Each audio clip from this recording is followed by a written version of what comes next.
والصلاة والسلام على رسوله وعلى آله وأصحابه أولي الصدق والصفاء. أما بعد فأعوذ بالله من الشيطان الرجيم. بسم الله الرحمن الرحيم. ألا إن أولياء الله لا خوف عليهم ولا هم يحزنون. وقال جل جلاله وعم نواله في مقام آخر فمن تبع هداي فلا خوف عليهم ولا هم يحزنون. صدق الله وصدق رسوله وأمرنا ولقنا بقوله إن الله وملائكته يصلون على النبي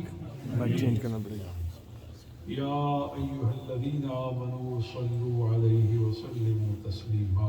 اللهم صل على سيدنا ومولانا محمد وعلى آله وصحبه وبارك وسلم. سادات کرام، مشائخ اعظام، حضرات علماء کرام، دامن گرفتگان صالحین امت، عقیدت مندان غوث معظم، نور ہدا، مختار نبی، مختار خدا، سیدنا شیخ الاسلام حضرت سیدی محی الدین عبد القادر جیلانی الحسنی والحسینی رضی اللہ تعالی عنہ وارضاہ.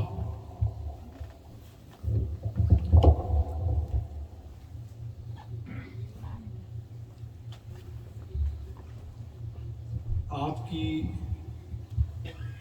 11ویں شریف کی یہ مبارک محفل جو ہمارے سلسلہ کے روحانی عزیز ذاکر وہرا قادری محمودی حفظہ اللہ کے عقیدت قدا پر اور الفت خانہ پر بقا ہے اور دلوں کو خوش کر رہی ہے، روحوں کو تازہ کر رہی ہے، اہل ایمان کو بہار دے رہی ہے اور اہل نکیر کو اور بے ضمیر کو اور بے تنویر کو دنیا اور آخرت میں بے توقیر کر رہی ہے. لیکن خوش بخت اس محفل میں آ کر وہی تازگی محسوس کرتے ہیں جو مومن کو صحبت اولیاء سے اور طائب کو علماء ربانی کی مجالس سے اور عابد کو حضرت مساجد سے نصیب ہوتی ہے. غوث پاک کی محفل دلوں کو اور روحوں کو وہی تازگی اور بہار عطا کرتی ہے. سیدنا غوث اعظم محبوب سبحانی، شہباز لامکانی، قندیل نورانی، ہیکل سمدانی، مرد ربانی، شیخ جیلانی، حضرت سیدی عبد القادر جیلانی رضی اللہ تعالی عنہ وارضاہ. آپ کی ذات گرامی کا یہ امتیاز ہے کہ اللہ جل جلالہ وعم نوالہ نے آپ کی حین حیات کو، آپ کی ظاہری زندگی کو سید عالم خاتم النبیین صلی اللہ علیہ وآلہ وصحبہ وسلم کی حیات طیبہ کا عکس جمیل اور مظہر اتم بنایا ہے. کوئی بھی شخص حضرت سیدی غوث اعظم کو دیکھتا تو سب سے پہلا اس کا نتیجہ یہ برآمد ہوتا کہ آپ کی زیارت سے اس کے دل کو پاکی نصیب ہو جاتی.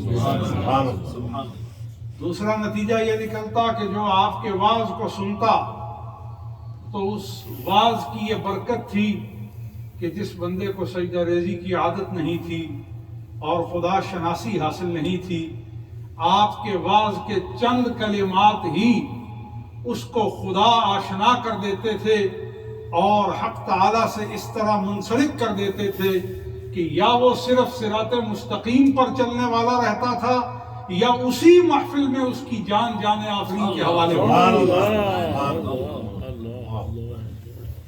یعنی آپ کی محفل سے کوئی پھر گناہ کی حالت میں نہیں اٹھا کرتا تھا، آپ کی محفل سے پھر کوئی غفلت کی حالت میں متوجہ نہیں ہوتا تھا۔ یہ سیدی شیخ عبد القادر جیلانی محبوب سبحانی شہباز مکانی رضی اللہ تعالی عنہ و ارضاہ کی خصوصیت تھی، اور آپ کی اس خصوصیت کو اگر قرآن کریم سے بیان کیا جائے اور سمجھایا جائے کہ آپ کی بارگاہ اور آپ کی ولایت اور آپ کی معیت اور آپ کی صحبت کیا اثر اور خصوصیت رکھتی ہے، تو قرآن کہتا ہے الا ان اولیاء اللہ۔ الا یہ حرف تنبیہ ہے، اور حرف تنبیہ جب لایا جاتا ہے تو اس میں قرینہ یہ ہوتا ہے ادبی کہ اس کے بعد انتہائی غیر معمولی بات کی جاتی ہے جو اس نتیجے پر پہنچتی ہے جو کسی اہل معیت کو اور اہل اتباع کو مراد کے طور پہ قطعی اور حتمی طور پہ درکار ہے، اور وہ کیا ہے؟ وہ ہے لا خوف علیہم ولا هم یحزنون۔ دنیا میں خوف نہ ہو، اور بے خوفی دنیا میں کیسے ہوگی کہ کوئی کام ایسا نہ کیا ہو جس کا نتیجہ خوف نکلے۔ دھیان کیا آپ نے؟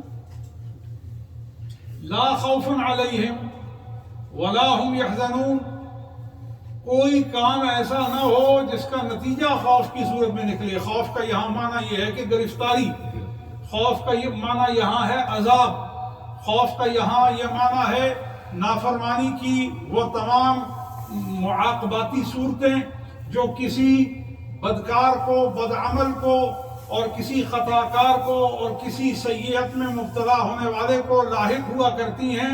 اللہ والے کی سب سے پہلی شان یہ ہے لا خوف علیہم، وہ اللہ کی اطاعت کا ایسا پیکر ہے کہ اب اسے خوف سے اللہ اعلان کر رہا ہے کہ بری کر دیا گیا ہے۔ لیکن بھئی ہم اولیاء کو لا خوف کے باوصف بھی خوف ہے۔ وہ کس شے کا خوف ہے؟ وہ اس بات کا خوف ہے کہ ہم سے ہمارا مالک روٹھ نہ جائے، ہم سے ہمارا پروردگار ناراض نہ ہو جائے۔ تو یہ خوف در حقیقت ایک عشق ہے، اور یہ خوف اسی کو لاحق ہوگا جس سے اس کا مالک راضی ہو گیا ہے،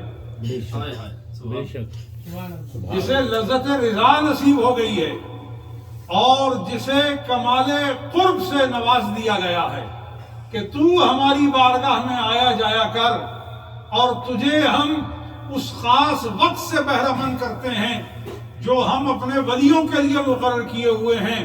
سیدی عبد القادر جیلانی رضی اللہ تعالیٰ عنہ فرماتے ہیں میرا میرے مالک کے ساتھ معاملہ اور تعلق کیسا ہے؟ فرمایا جب مجھے مقام محبوبیت ودیت کیا گیا اور مجھے مقام خلت سے نوازا گیا اور مجھے محبوبیت کے درجہ کبریٰ پر فائز کیا گیا، یہ درجہ ویسا ہی ہے جیسا نبیین اور مرسلین میں سید عالم صلی اللہ علیہ وآلہ وسلم کو عطا کیا گیا، اور مجھے آپ کے کبد انور کا مدغہ ہونے کی وجہ سے، آپ کے جگر کا ٹکڑا ہونے کی وجہ سے مجھے یہ درجہ دیا گیا۔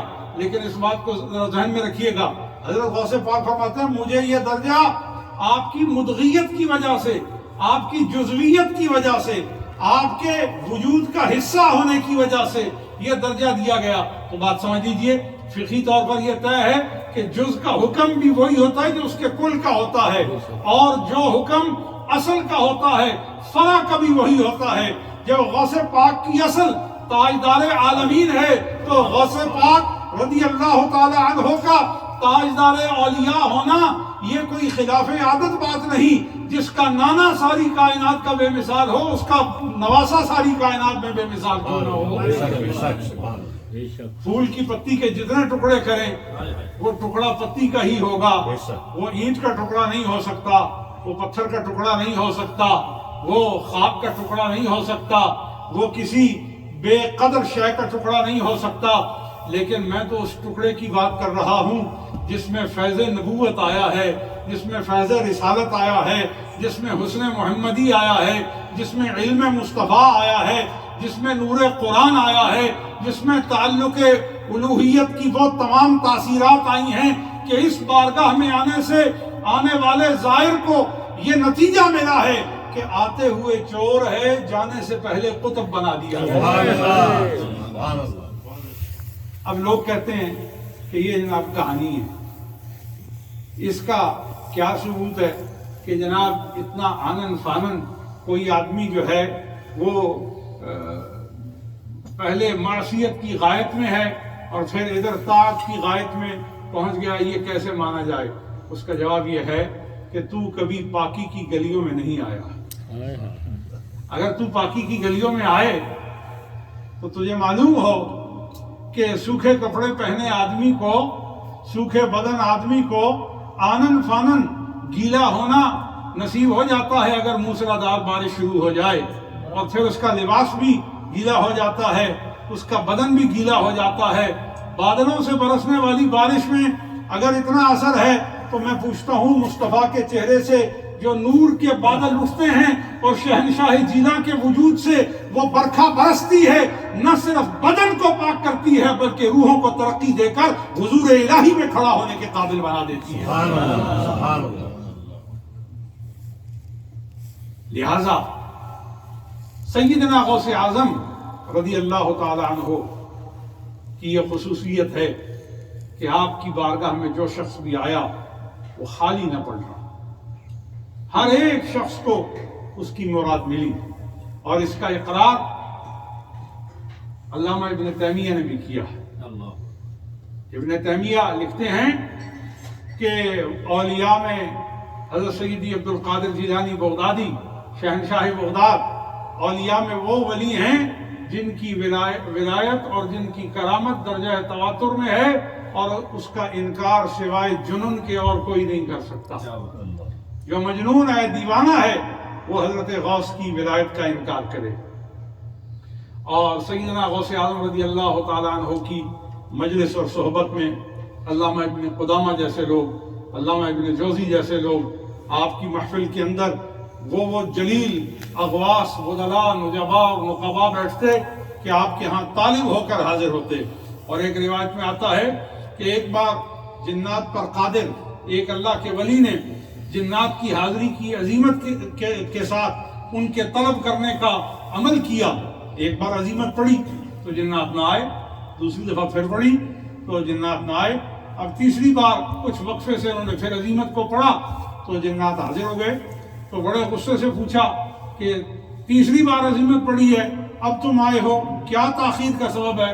تو جنات نے کہا جناب ہر وقت عظیمت نہ پڑھتے رہا کریں، عظیمت پڑھنے سے پہلے یہ دیکھا کریں کہ شیخ سید عبد القادر جیلانی کے خطبے کا وقت تو نہیں، اگر آپ کے خطبے کا وقت ہو تو پھر تم عظیمتیں پڑھو یا کچھ پڑھو، ہم اس محفل کو چھوڑ کر کسی کے پاس آنے والے نہیں۔ سبحان اللہ، سبحان اللہ۔ تو یہ فاطمی شہزادے کی عظمت کا عالم ہے۔ اور دور عباسیہ میں آپ نے جس حسین نمونے کو قائم کیا اور اس دور میں جس شان و شوکت و سطوت اور جس جمال و کمال و کرامت سے حضرات آل بیت اطہار سے انکار کیا جا رہا تھا، تغامض کیا جا رہا تھا، پہلو تہی کی جا رہی تھی، اس دور میں ضرورت تھی کہ ان کو شان محمدی دکھائی جاتی، ضرورت تھی اس بات کی کہ آل رسول کا جو اس طرح استحصال کیا جا رہا تھا ان کے استحصال کو روکا جاتا اور پھر آل بیت اطہار کے حقوق کی بحالی کی تدبیر ہوتی۔ یہ جو 11ویں شریف ہے یہ کیا ہے؟ آپ نے اس دور میں حسن تدبیر کے ساتھ آل بیت رسالت کے حقوق کی بحالی کے لیے ایک کاوش کی اور ایک تدبیر فرمائی کہ لوگ جب آل بیت رسول سے نظریں چرا رہے تھے تو آپ نے ان کے لیے ایک تدبیر فرمائی، ایک طریقہ فرمایا جس کی سید عالم صلی اللہ علیہ وآلہ وسلم نے توثیق کی کہ عبد القادر تیرا یہ عمل ہمیں پسندیدہ ہے، کہ تو نے ہماری نسبت سے یہ سلسلہ قائم کیا. ہم نے ایک روز پہلے تیرے اس سلسلے کو اجابت کر کے ایک نئی مجلس تجھے عطا کی ہے تاکہ جہاں ہماری یاد قائم ہو وہاں تیری یاد بھی قائم رہی. اور یہ 11ویں در حقیقت خیرات ہے. حکم شرع میں قرآن کریم میں اللہ سبحانہ و تعالیٰ نے فرمایا فاستبقوا الخیرات، خیرات میں سبقت کی کوشش کرو. وسارعون فی الخیرات، جو اہل ایمان ہیں ان کی کیا خصوصیت ہے؟ ان کی خصوصیت یہ ہے کہ وہ مسارع فی الخیرات ہیں، وہ نیکی کے کاموں میں دوڑتے ہیں، نیکی کے کاموں میں آگے بڑھتے ہیں. ذرا یہ تو پوچھئے کہ یہ جو 11ویں شریف ہے کس کے نام پر کی جاتی ہے؟ اللہ کے نام پر، رضا الہی کے لیے بنام خدا کی جاتی ہے. اور اس کا ثواب حضور شہنشاہ اولیاء سلطان الاولیاء حضرت سیدی عبدالقادر جیلانی رضی اللہ تعالیٰ عنہ کے حضور میں پیش کیا جاتا ہے. بتائیے اب اس میں کون سی ایسی شے ہے، نیت کا کون سا ایسا پہلو ہے، عمل کی کون سی ایسی دلالت ہے جو اس کے غیر مشروع ہونے پر دلالت کرے؟ کوئی ایک قرینہ بھی، کوئی ایک جزی بھی ایسی نہیں نکالی جا سکتی جس سے یہ ثابت ہو کہ 11ویں شریف کی محفل جو ہے وہ غیر شرعی ہے. اگر کوئی یہ کہے کہ اس کو 11ویں کیوں کہا جاتا ہے تو اس کا معقول جواب یہ ہے کہ یہ 11ویں والے کی نسبت سے کی جاتی ہے اس لیے اسے 11ویں کہتے ہیں. ایسا تو نہیں ہو سکتا کہ اس کو 11ویں والے کی نسبت سے کیا جائے اور اس کو 13ویں کہا جائے، 17ویں کہا جائے، 20ویں کہا جائے، 50ویں کہا جائے. آپ کی سالگرہ ہو پہلی تو آپ اس کو دوسری نہیں کہتے، اس کو تیسری نہیں کہتے، اس کو چوتھی نہیں کہتے، اس کو 5ویں نہیں کہتے. جس طرح آپ کے سالوں کے گزرنے کے ساتھ اس کو اسی نسبت سے منسوب کرنا معقول ہے، اسی طرح یاد رکھیں پیران پیر دستگیر روشن ضمیر کی جو محبت میں تقریب بپا کی جاتی ہے، جس کے لیے قرآن فرماتا ہے وَذَكِّرْهُمْ بِأَيَّامِ اللَّهِ، ان کو رب کے دن یاد دلاؤ. وہ دن کون سے ہیں؟ یہ وہ دن ہیں جن دنوں میں وہ امور رونما ہوئے ہیں کہ جن کی رونمائی سے توحید کا یقین پیدا ہوا ہے، جن کی رونمائی سے اسلام کی صداقت کا پہلو پیدا ہوا ہے. وہ ایام اللہ ہیں، ورنہ تو سارے دن ہی اللہ کے دن ہیں. کیا وجہ ہے کہ جمعہ کی تخصیص ہے؟ کیا وجہ ہے کہ 10 ذوالحجہ کی تخصیص ہے؟ کیا وجہ ہے کہ 10 محرم کی تخصیص ہے؟ کیا وجہ ہے کہ وہ جو اشہر حرم ہیں ان کی تخصیص ہے؟ اس تخصیص پر کسی کو کوئی تردد نہیں ہے. فجر کی تخصیص ہے وقت کی، ظہر کی تخصیص ہے وقت کی، عصر کی تخصیص ہے وقت کی، مغرب کی تخصیص ہے وقت کی، عشاء کی تخصیص ہے وقت کی، حج کے لیے مہینے کی تخصیص ہے. اسی طرح زکوٰۃ کے لیے حولان حول کو ملحوظ رکھ کے آپ نے جو ایک مہینہ متعین کر لیا وہی مہینہ پھر زکوٰۃ کی ادائیگی کے لیے شرعاً معتبر ہے. یہ تعین آپ کریں زکوٰۃ کی ادائیگی کے لیے کوئی ایک مہینہ اپنا مقرر کر لیں. بہتر ہے کہ رجب میں زکوٰۃ دیں کہ خدا کا مہینہ ہے، یا بہتر ہے کہ رمضان میں آپ زکوٰۃ دیں کیونکہ اس میں نفل فرض کے برابر اور فرض 70 فرائض کے برابر ہو جاتا ہے. اس کے سوا اور کوئی تخصیص و تعیین کی وجہ بیان نہیں کی جا سکتی. مگر یہ بات ذہن میں رہے کہ کسی بھی مہینے میں آپ زکوٰۃ دیں، وہ زکوٰۃ اللہ ہی کے عائد کردہ فریضہ کے تحت آپ ادا کر رہے ہیں. اس کی فرضیت اور اس کی منسوسیت اور اس کی مشروعیت میں کوئی تعطل اور کوئی اس کے اندر انقطاع پیدا نہیں ہوتا. تو میں پوچھتا ہوں کہ اگر اسی خدا کی رضا کے لیے کسی دن اس کے ولی کو ایصال کرنے کے لیے روٹی رکھ دی جائے تو کیوں اعتراض پیدا ہو جاتا ہے؟ یہ اعتراض اس امر پر دلالت کرتا ہے کہ انہوں نے بخاری شریف نہیں پڑھی، کیونکہ بخاری شریف میں سید عالم صلی اللہ علیہ وآلہ وصحبہ وسلم سے ایک دیہاتی عربی نے آ کے پوچھا یا رسول اللہ مجھے فوراً ابھی کے ابھی اسلام سکھا دیجئے، میں گڈریا ہوں، میں بکریوں بھیڑوں کو چراتا ہوں، میرے پاس زیادہ وقت نہیں ہے، بتائیے اسلام کیا ہے، سارا اسلام مجھے ابھی کا ابھی سمجھائیے. میرے آقا نے کمال حکمت کے ساتھ اسے آنن فانن بلا اضاعت وقت آپ نے اسے اسلام سمجھایا. فرمایا من حسن الاسلام اطعام الطعام و افشاء السلام. فرمایا سارا دین سیکھنا چاہتا ہے تو 2 باتوں پر پختہ کار ہو جا. پہلی بات یہ ہے کہ ہر ایک کو سلام کر، ہر ایک کو کھانا کھلا. منہ سے تیرے سلامتی ہو اور ہاتھ سے تیرے مخلوق خدا کی بھلائی اور ان کی ضرورتوں کی تدبیر پر دلالت ہو، حضور تو اسے اسلام کہیں اور تم اس پر لائم ہو، یہ اسلام کے قرینہ فہم سے بات متصادم ہے۔ یہ کسی فرقے کی بات میں نہیں کر رہا، اس کو کوئی شخص یہ نہ سمجھے کہ یہ فرقے کی بات ہے، یہ فرقوں کو ختم کرنے کی بات ہے اور اللہ کے رسول کے ادب پر دلالت کی بات ہے، اللہ کے رسول کی تعظیم پر بات ہے۔ اور بات کیا ہے؟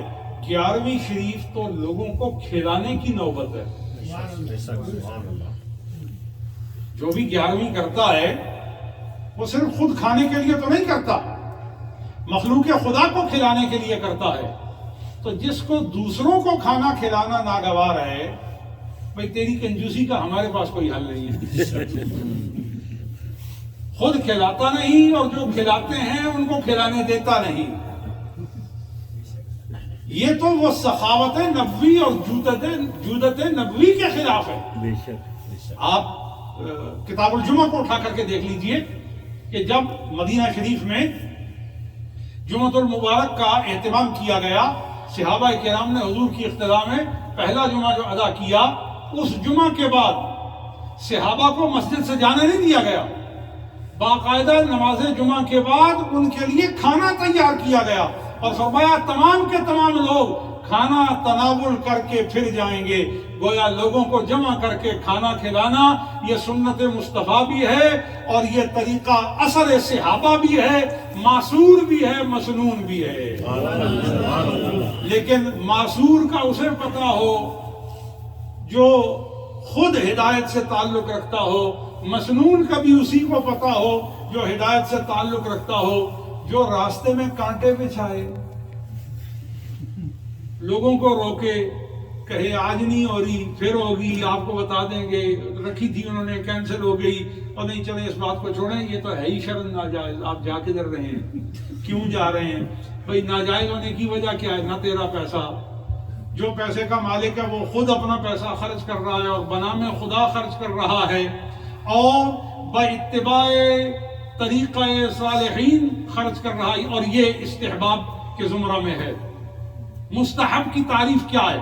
خلاصہ قیدانی میں پڑھیے، مستحب کے زمرے میں یہ آتا ہے، اور آپ مستحب کے اس پہلو کو کس طریقے سے ممنوع قرار دے سکتے ہیں؟ جو اسے ممنوع قرار دے، جو اس سے لوگوں کے انقطاع اور تعطل کا سامان کرے، یہ اس کے مرکب جہل ہونے کی دلیل ہے۔ وہ عالم نہیں ہو سکتا، قرآن کو جاننے والا نہیں ہو سکتا، سنت رسول کو جاننے والا نہیں ہو سکتا، طریقہ علماء پر ہونے والا نہیں ہو سکتا، حضرت امام اعظم ابو حنیفہ کے طریقے کا پیروکار نہیں ہو سکتا، کیونکہ حنفیوں کا یہ عقیدہ ہے، حنفیوں کا یہ طریقہ ہے کہ ہر وہ کام جو سنت کے مطابق، ہر وہ کام جو قرآن کے مطابق، ہر وہ کام جو دینی اصول کے مطابق کیا جائے اس پہ اجر مرتب ہوتا ہے، اور جس پہ اجر مرتب ہو اس کے ثواب کو کرنے والے کے حق میں یقینی بنا دیا جاتا ہے، اور وہ ثواب جو فاعل کے لیے یقینی ہے اب وہ اس پر مختار ہے کہ اس ثواب کو جسے چاہے ودیت کرے۔ بات سمجھ آ رہی میں؟ مثال کے طور پہ آپ یہاں آ کے بیٹھے، آپ نے درس قرآن سنا، بتائیے یہ نیکی ہے یا گناہ؟ نیکی ہے۔ نہیں، سارے نہ بولیں، جس کو سمجھ آ رہی ہے وہ بولیں۔ آپ قرآن کا درس سن رہے ہیں، حدیث کا درس سن رہے ہیں، صالحین کی باتیں سن رہے ہیں، اور صراط مستقیم پہ لانے کی آپ کو بات کی جا رہی ہے، تدبیر کی جا رہی ہے، طریقہ سجایا جا رہا ہے، یہ سارا کام نیکی ہے، مشروع ہے، اور یہ مشروع کرنے پر اللہ کے ہاں ثواب مرتب ہوا۔ بولتے نہیں، اس پہ ثواب مرتب ہوا۔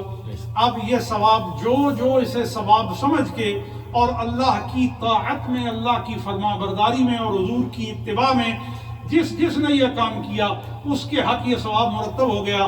اب وہ اس ثواب پر مختار ہے کہ اس نیکی کے کرنے کے بعد اللہ سے عرض کرے کہ اللہ میں اس کا فاعل، میں یہ کام کرنے والا تیری بارگاہ میں عرض کرتا ہوں، یہ ثواب جو تم نے مجھے عطا کرنا ہے میں عرض کرتا ہوں اسے فلاں شخص کو عطا کر دے۔ اب دیکھیں، ثواب اللہ نے مرتب کیا اور نیکی کرنے والے کے لیے مرتب کیا، یہ اللہ کا اور بندے کا معاملہ، یہ تیسرا کدھر سے آ گیا؟ دیکھیے نا، پیسے آپ نے کمائے اور پیسے آپ کے والیٹ میں، ہاتھ آپ کا، دینے والے آپ، خرچ کرنے کا ارادہ کرنے کے لیے جو جگہ مقرر کی اور اس کا تعین کیا شرعاً درست، تیسرا آدمی بیچ میں آ جائے اور کہ نہیں آپ نے اگر پیسے نہیں لگانے، تو آپ اس سے پوچھ سکتے ہیں پیسے میرے، محنت میری، فیصلہ میرا، ارادہ میرا، راہ خدا کا، تو روکنے والا کون ہے؟ اس روکنے والے کو پہچاننا بہت ضروری ہے، ورنہ کہیں رک نہ جائیں۔ اس روکنے والے کو پہچاننے کا طریقہ یہ ہے کہ آپ عموماً تعوذ پڑھتے رہا کریں اور آیت الکرسی پڑھتے رہا کریں۔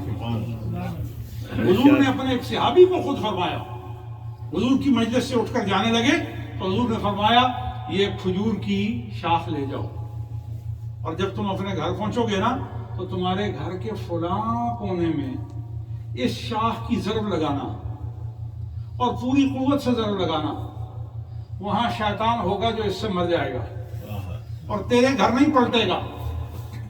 اور آیت الکرسی کا تم عمل رکھنا۔ اچھا، اب گھر والے کو حضور نے اس پر خبرداری فرمائی کہ تیرے گھر میں شیطان ہوگا، گھر والے کو خود علم نہیں، پتہ یہ چلا کہ مختار کائنات مرشد عالمین سے تعلق ہو تو بندہ شیطان سے بچا کرتا ہے، بے شک بے شک، ورنہ لٹ جاتے ہیں۔ بے شک۔ تو اب لوٹنے سے بچنے کا طریقہ یہی ہے کہ جنہوں نے لوٹنے والوں کو بھی ہدایت دینے والا بنا دیا، وہ شیخ عبد القادر جیلانی کی ذات ہے۔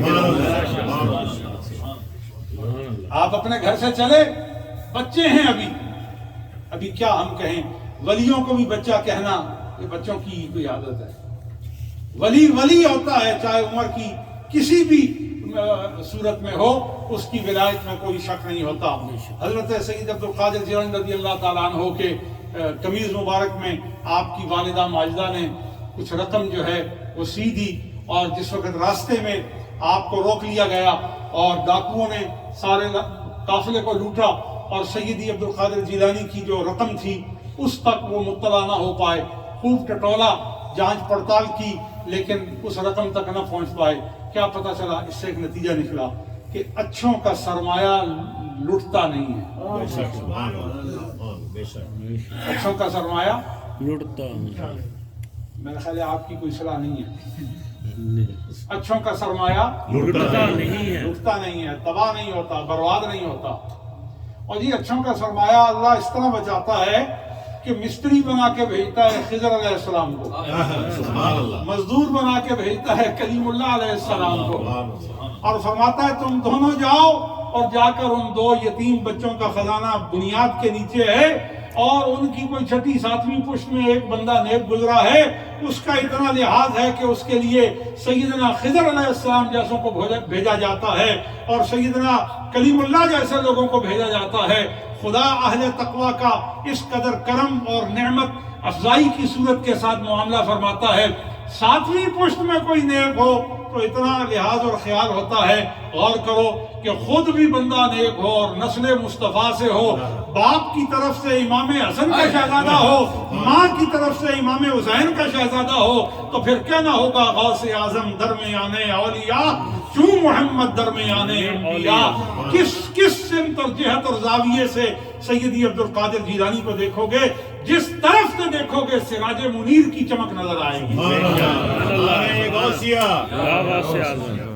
لہذا یہ تقریب بھی خاص تقریب ہے، ایسی نشست ہے کہ جس نشست میں روح کو اس کا حصہ مل رہا ہے، دل کو اس کا حصہ مل رہا ہے۔ لہذا چند باتیں آج کی محفل غوثیہ میں اپنے ذہن اور دل میں پختہ کر کے یاد رکھیے اور اس کو کبھی دل سے نہ نکلنے دیجیے گا۔ پہلی بات یہ یاد رکھیں، اللہ نے اس کائنات میں کچھ لوگ پیدا ہی ہدایت کے لیے کیے اور وہ کافر ہو ہی نہیں سکتے، ان کو پیدا ہی ہدایت کے لیے کیا۔ اچھا، کوئی شخص یہ کہے کہ جی اگر ان میں سے کوئی کافر ہو، تو اس کا جواب یہ ہے کہ قرآن نے اس کا اعلان کیا ہے کہ وہ کافر نہیں ہو سکتے۔ فَإِن يَكْفُرْ بِهَا هَؤُلَاء، قرآن کے ساتھ نبوت کے ساتھ، دستور الہی کے ساتھ، فَإِن یکفر، اگر کوئی کفر کرے بہا اس کے ساتھ، قرآن کے ساتھ، نبوت کے ساتھ، مشیت الہی کے ساتھ، دستور ربانی کے ساتھ، فقد وکلنا بہا قوما، فرمایا ساری دنیا کفر کر جائے گی مگر ایک قوم ہم نے مقرر کی ہے، وہ ذبح تو ہو جائے گی، کافر نہیں ہوگی۔ لیسوا بہا بکافرین، وہ کبھی کفر نہیں کر سکتے۔ اب اس قوم کو پہچانیے کہ وہ کون سی قوم ہے، جی، ان لوگوں کو پہچانیے وہ کون سے لوگ ہیں۔ یہ وہ لوگ ہیں جنہیں اپنے بچے پیارے نہیں، اللہ کا دین پیارا ہے، جنہیں اپنا مال پیارا نہیں، اللہ کا دین پیارا ہے، اور اگر ان کے پاس اقتدار بھی ہو تو انہیں اقتدار پیارا نہیں، اللہ کا دین پیارا ہے۔ کوئی ان سے کچھ مانگے، اجی کچھ تو کیا، کوئی ان سے حکومت مانگ لے تو یہ حکومت بھی دے دیتے مگر اللہ کا دین نہیں دیتے۔ سبحان اللہ،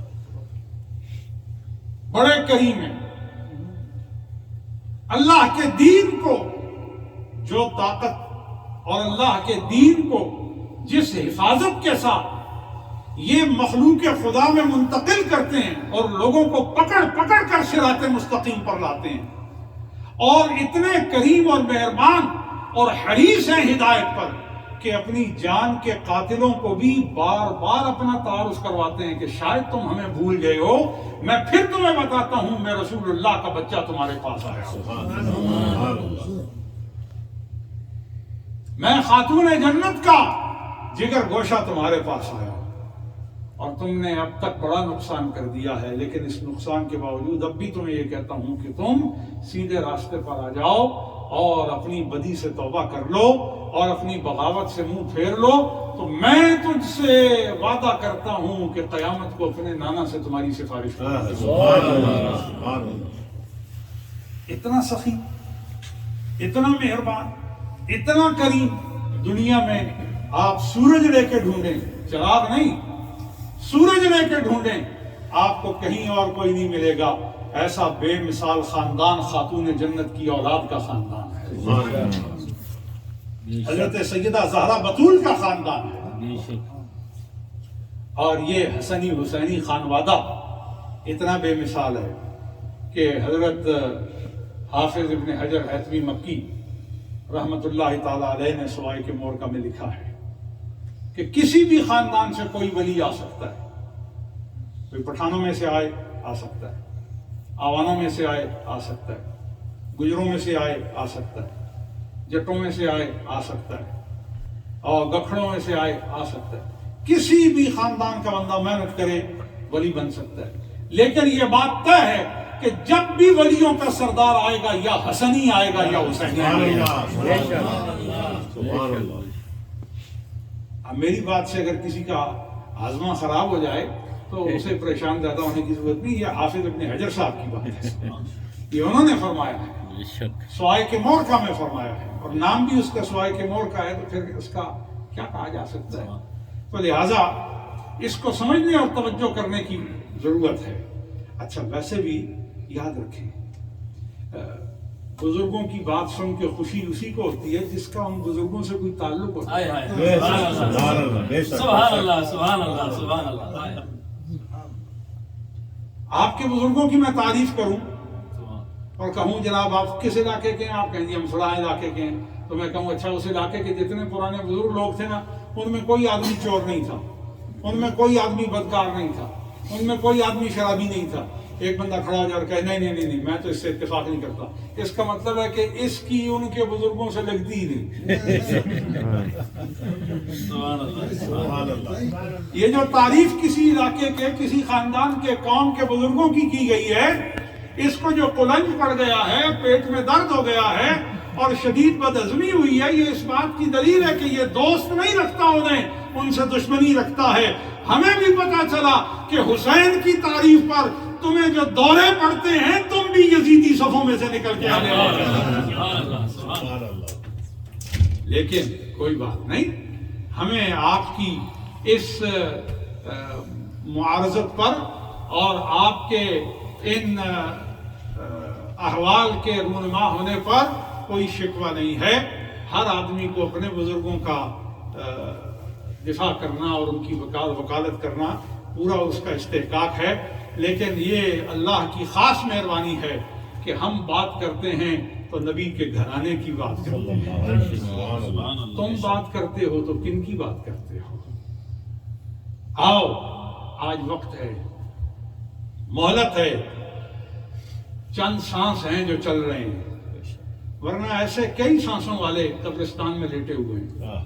اور اس وقت جا کے چیخ چیخ کر بھی ان کو کہو کہ آؤ ذکر خدا کے لیے، بتاؤ آ سکتے ہیں؟ نہیں آ سکتے۔ جاؤ قبروں پر چیخ چیخ کر ان کو کہو کہ ایک لمحے کے لیے کوئی کلمہ خیر کہہ دو، کہہ سکتے ہیں؟ حضرت سعدی فرماتے ہیں تو زندہ ہے تو زندگی کے اس وقت کو اور سانسوں کے تسلسل کو بیکار نہ جانے دے، اب وقت ہے اس وقت میں کچھ کر لے۔ سبحان اللہ۔ چپ ہونے سے پہلے اتنا بول لے، مگر ایسا بول لے کہ چپ ہونے کے بعد پھر تیرے بارے میں کوئی چپ نہ رہے۔ ہاں، کہیں تیرے بارے میں ذکر نہ تھمے، لوگ کہیں کہ کوئی جینے والا ایسا جی گیا کہ ہزاروں مردوں کو زندہ کر گیا، دل میں روشنی پیدا کر گیا ہے، ہر روح کو واصل بنا گیا ہے، ہر بے خبر کو خبردار کر گیا ہے، ہر سوتے کو جگا گیا ہے، اور ہر آنکھ کو جلوہ مصطفیٰ دے گیا ہے۔ اس کی ضرورت ہے اور اس کی کاوش کرنی چاہیے۔